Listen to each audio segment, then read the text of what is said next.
আসসালামু আলাইকুম বন্ধুরা, আমন্ত্রণ জানাচ্ছি আজকের ভিডিওতে। আমি জাদুশিল্পী ডাবলু সরকার।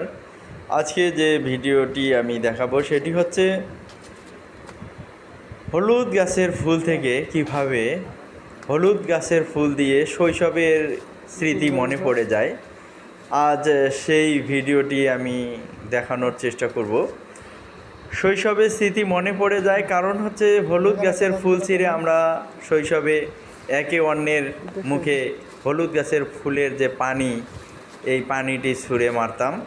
ছুঁড়ে মারে বলতাম যে না, যাদের ছায়াল রোগ আছে তাদের ছায়াল রোগ হবে না, বা ছায়াল রোগ সরে যাবে, অর্থাৎ সমাধান হবে। আসলেই এটি সত্য না মিথ্যে, শৈশবের স্মৃতি ধরে রাখার জন্য এই ভিডিওটি। হ্যালো বন্ধুরা, ভালো লাগবে কারণ হলুদ গাছের ফুল আমরা ছোট